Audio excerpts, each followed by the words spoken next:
Hi, dance friends, and welcome to the Dance Edit podcast. I'm Margaret Fuhrer. And I'm Courtney Escoyne. We are editors at Dance Media, back for another headline rundown episode. So we'll get things started by doing our usual quick summaries of all the top dance news stories of the past 2 weeks, which include just a plethora of season announcements and yet another development in the Marco Gurko story. Then we will have a longer segment getting into recent conversations about how ballet training shapes women's sense of self. And Alice Robb's new memoir, Don't Think, Dear, and the new season of the podcast, The Turning, are two of the primary drivers of those conversations, so we'll discuss both of them. Just a little housekeeping before we dive into all of that. Next Thursday, we'll be airing a great interview episode. This one discusses Agnes de Mille's multifaceted female characters. So dance artist Kathleen Moore, who worked with de Mille directly, and then Linda Murray from the New York Public Library for the Performing Arts. They had a fantastic conversation about the powerful, groundbreaking women of de Mille's ballets and about what those roles can express in today's context. So I hope you'll tune in for that. That's next Thursday, March 16th. I just want to be Linda when I grow up. She's so great. Oh my goodness. And just both of them just dreamy podcast guests. I barely had to ask a question. They know so much. It was wonderful. And then the other item on our housekeeping list is to ask you all to please rate and review and subscribe to this podcast on your listening platform of choice. We love hearing your honest feedback. Emphasis on honest. Please tell us what you love and also how we could be doing better. Okay, now it's time for our headline rundown, beginning with an update on Poopgate. Thanks, I hate it. So Netherlands Dance Theatre has suspended Marco Gurko's position as associate choreographer, another consequence of the choreographer's assault on journalist Wiebke Huster. The company had initially indicated that it would continue to work with the choreographer. This decision came after NDT received a letter from dozens of critics stating that Gurko's apology had been inadequate, that they would no longer review his works unless and until a serious apology was issued by the choreographer, and questioning how the company saw its relationships with journalists going forward. I mean, NDT, late to the right answer, but getting there. Got there eventually. We'll see. Next on our list today, Dance Data Project has released the first ever Gender Equity Index for the U.S. dance industry. So the index assesses how the largest 50 ballet companies in the country measure up in terms of commissioning female creators, promoting women to leadership positions, and generally fostering a transparent culture. In addition to its overall ranking, DDP also gave out some best of awards in a few different categories, and we have a link to the whole report in the show notes. Please check it out. There are some surprises in there, and some not surprises. But now there's data to back those up. There you go. And a big congratulations are due to Hannah O'Neill and Marc Moreau, who have become Paris Opera Ballet's newest étoiles, the company's highest rank. It's a particularly notable promotion for O'Neill. She is from New Zealand, making her one of the very rare non-French stars at Paris Opera, and one of even fewer who is Asian. Her mother is Japanese. And New York City Ballet also recently promoted several dancers. Emily Garrity, Isabella Lafreniere, Roman Mejia, and Mira Nadon all became principal dancers at the end of the company's winter season. All of those promotions, incredibly well-deserved. This really feels like the company's next generation of big-time stars. And we also have to give a special shout out to Mira, who is not only the youngest of the group, principal at 21, which is pretty remarkable, but also the company's first Asian American female principal. That is a big deal. Absolutely huge. And also, I think anyone who has seen her dancing this winter season is completely unsurprised. She was the only person surprised by that promotion. Truly. And I also have to say, I had a moment when Roman's name was on that list where I was like, didn't he already get promoted to principal? Wait. Oh, okay, yeah. He's just been cast like it for the past year and a half, yeah. Yeah, all four of them deserve it so much. So exciting to see.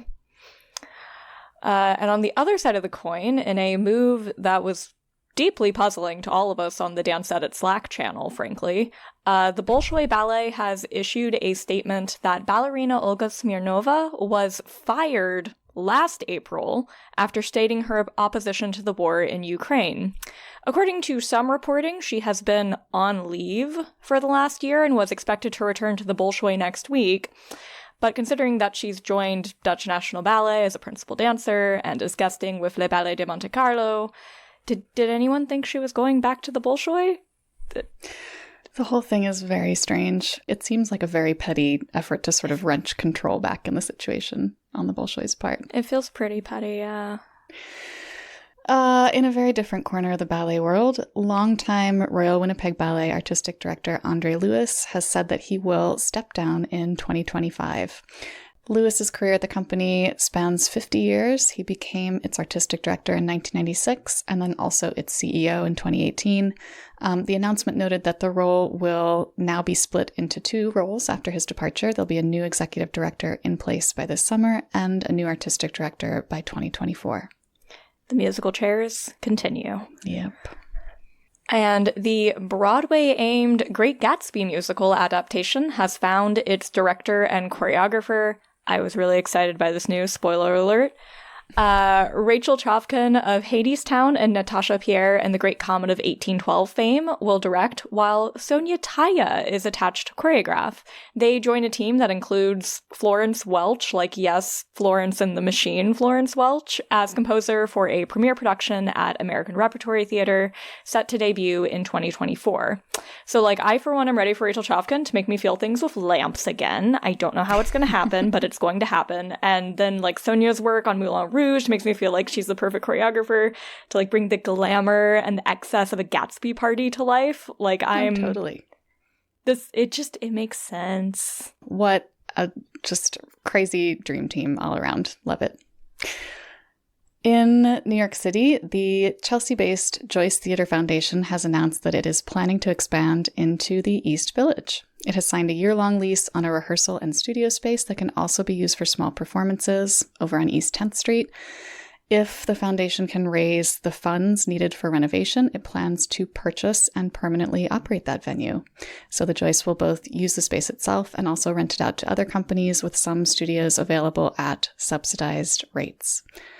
More space for dance and dancers in New York City. Yes, please. Yeah, I can't be mad about it. I think Brian Brooks is already at work in the space from what I saw on Instagram. And the Royal Ballet School has announced a new partnership with Podium Analytics, a charity focused on reducing injuries in sports. The aim of the partnership is to reduce injuries in young dance students by sharing data and building a clearer understanding of injury risk and impact for these young athletes that can in turn inform the charity's overall efforts to reduce youth injury in sport overall, not just in dance. Such a cool model. Always great when dancers can benefit from the advances in sports medicine. Very important. All right, so here's the first in a long list of recent season announcements. American Dance Festival's 90th anniversary season will feature 32 performances by 23 choreographers and companies, including 13 commissions and 9 world premieres. Those are some pretty impressive numbers. ADF is, of course, based in Durham, and 50 of this year's choreographers and performers are local. They're from North Carolina. There are tons of familiar names on this season announcement, which we have linked in the show notes. I can't wait for summer festival season. It's gonna be so much fun. And 'tis also the season for ballet companies to announce their 2023 through 24 seasons. So I'm just gonna hit some highlights. English National Ballet's first season under Erin S. Watkins will include premieres from Andrea Miller, which in her case will be a reinterpretation of Les Noces, the Nijinsky version of which is in the Royal Ballet's repertoire, and also by David Dawson. Both will be kicking off the season in September. Over at National Ballet of Canada, they'll get a new literary ballet from Kathy Marston, Emma Bovary, a new ballet by Canadian choreographer William Young, and the North American premiere of Emma Portner's Islands, created for Norwegian National Ballet, and Carlos Acosta's production of Don Q, originally created for the Royal Ballet in 2013 and revised for Birmingham Royal Ballet last year. The Joffrey Ballet will premiere a new work by English choreographer Stina Quaigber, which I'm very excited about, and will have the company premiere of Liam Scarlett's full-length Frankenstein.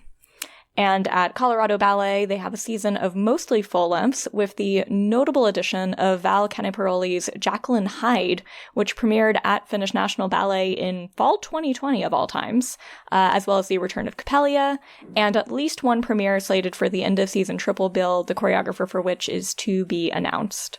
There's obviously a lot more to these seasons that I did not get into, and that was already a lot. Yeah, we have all of those releases linked in the show notes, so you can look at everything that's going on there.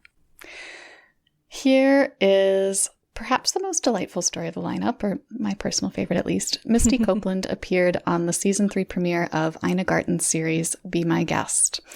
Copeland not only talked about her experiences as a ballet trailblazer, but also shared her baked citrus salmon recipe with Garten. So how fabulous is that? So fabulous. Pacific Northwest Ballet principal Leslie Rausch has announced that she will retire at the end of the current season. She'll give the final performance of her 22-year career at the company's season encore show on June 11th. I'm someone who, even though I didn't grow up seeing PNB, just has a lot of nostalgia and fondness for, like, all of their dancers. And I don't know, this one feels like it was a little sad. Yeah, end of an era. Yeah. We also have some sad news for Dancing with the Stars fans. Emma Slater has filed for divorce from Sasha Farber. The two Dancing with the Stars pros had been married for 4 years after Sasha proposed on a live episode of the show back in 2016. But they're currently performing together on the Dancing with the Stars tour, so it seems like an amicable breakup at least. One would certainly hope so. And ballerina Michaela DePrince announced that she is reclaiming her birth name, Mabinti. The Boston Ballet second soloist made the announcement as part of a new campaign with Nike, saying, quote, "When I was adopted, they changed my name to Michaela DePrince. I wanted it at that time. I wanted to fit into that. I wanted to be very American. In the past year, I realized there was a certain part of me missing. I feel like Michaela is the kind of person I've become, but Mabinti is my core," end quote. So that's the end of our headline rundown this episode. But don't forget to check out the Dance Media events calendar as well, because it has lots more information about all kinds of Dance World events, all of these big season announcements that are coming. To see the full list and to add your own events to it, head to dancemediacalendar.com. All right, now it's time for our longer discussion segment, and we'd like to talk about Alice Robb's new book, Don't Think, Dear, and also about the second season of the podcast, The Turning. So Robb's book examines her own time as a student at SAB through a contemporary feminist lens, and it has spawned a whole collection of recent think pieces and essays, several of them written by Robb herself, that explore how ballet training shapes not just young women's bodies, but also their minds. And the new season of The Turning, which is called Room of Mirrors, looks at George Balanchine's legacy and how it has contributed to the complexity of ballet culture. So both of these works dig into the toxic aspects of ballet training in particular, things we've talked about a lot on the podcast. Both also acknowledge ballet's sublimity and creative power and the reasons that so many of us are still, despite all its problems, enthralled to it. So, Courtney, you've read Don't Think, Dear, but haven't listened to The Turning. I'm still finishing the book, but I've heard the podcast, so we'll sort of be filling in each other's gaps here. But maybe this is a place to start. So I connected very deeply with an idea that comes up in both the book and the podcast, which is that it's really hard to see ballet clearly until you have, in some way, left it behind. Right. And part of that has to do, I think, right, with the fact that when you're starting serious ballet training, if you're serious about it, you're a kid. Like, you're a kid. Your understanding of the world and your place in it is still actively being shaped. And so, you know, you're taught these are the rules when you're in the ballet classroom, both the implicit ones and the explicit ones. And you accept that because you're following the rules. And, you know, adhering to that discipline, adhering to those rules has results. You are praised for it, you're rewarded for it, and you also have the sense, well, if you don't take this seriously, there's someone who will work harder, who will want it more, who would be happy to take your place. So when you're in it, and especially if you are someone who manages to be successful in it and manages to keep going, why would you question it? Mm-hmm. Yeah, especially since ballet often attracts people who like following rules, who enjoy being told this is exactly what you should do and here's exactly how to do it. I know I was certainly that way. That was part of it, this sort of very type A perfectionist kind of thing.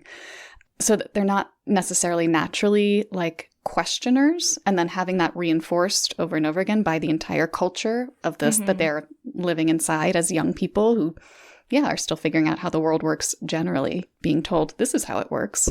They'll latch on to that.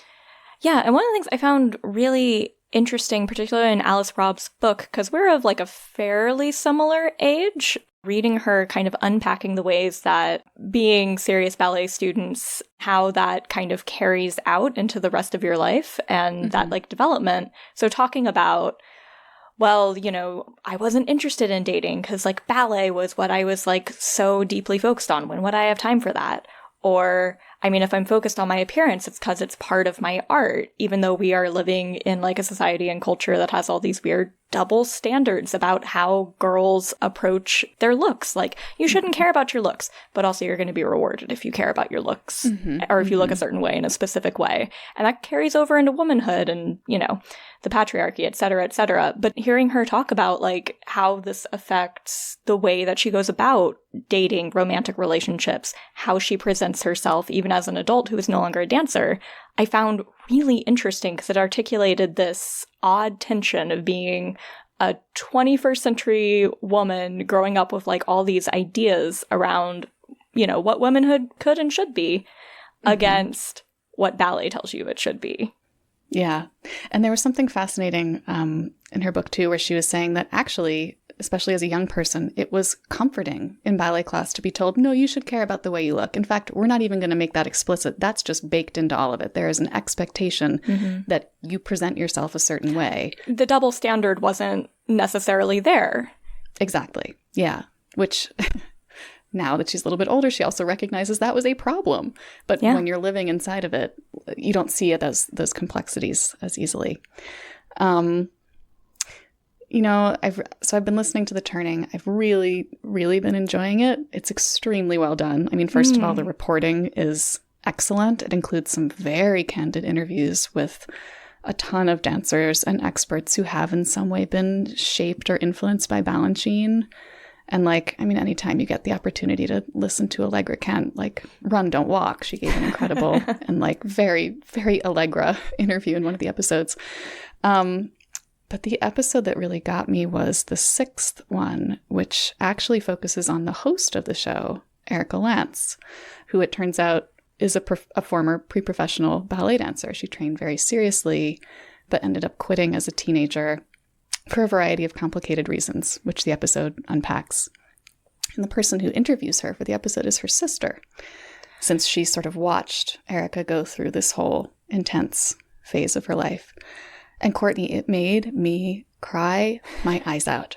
It felt so intimately connected to my own training experience and sort of half acknowledged eating disorder and body dysmorphia, and the fact that despite all of that struggling, it was still in some ways the most fulfilled I've ever felt. Erica's sister at one point says something like, well, you had to leave ballet behind because the cost was too high for you, but at the same time you're still mourning it because even though you've gone on to have this really successful career as a journalist, you've never found anything else as good. It was your great love. Oh, I'm gonna just go lie down. Right? Yeah, I'm gonna just go lie down. Maybe get some Kleenex before I listen to that. Oof. It hits you fully in the gut.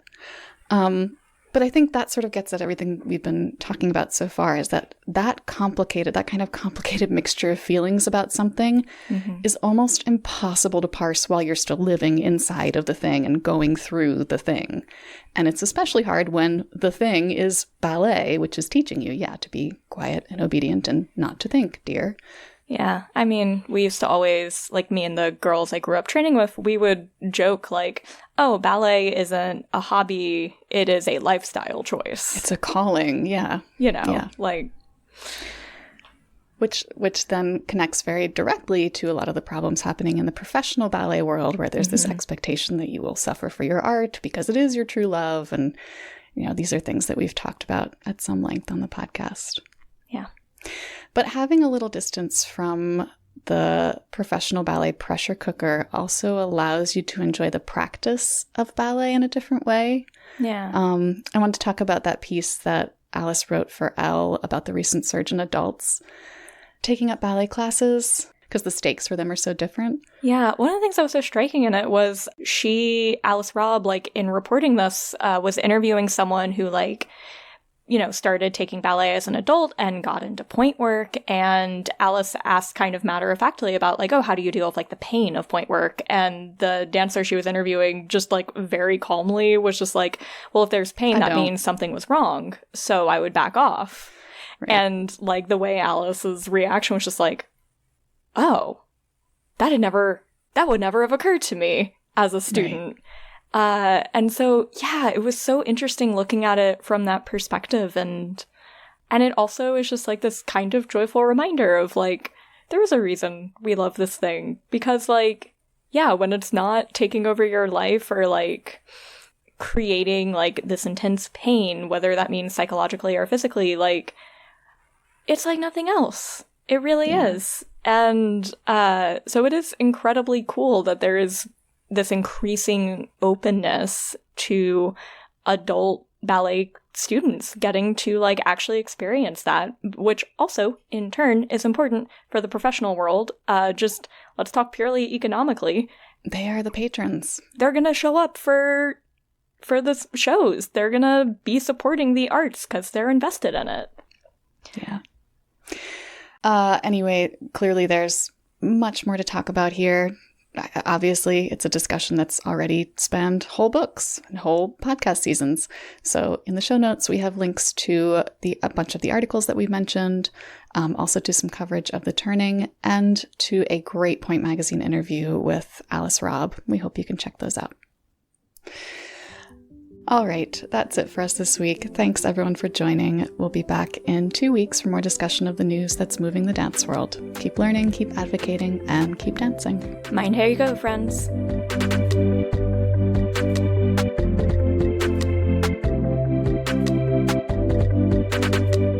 The Dance Edit podcast is a product of Dance Media, publisher of Dance Magazine, Dance Spirit, Pointe, Dance Teacher, and the Dance Edit newsletter. Our hosts are Amy Brandt, Courtney Escoyne, Margaret Fuhrer, and Lydia Murray. Our music is by Celestine, with special thanks to Broadway Dance Center for helping us record those footfall sounds. Find out more about the Dance Edit and subscribe to our daily newsletter at thedanceedit.com.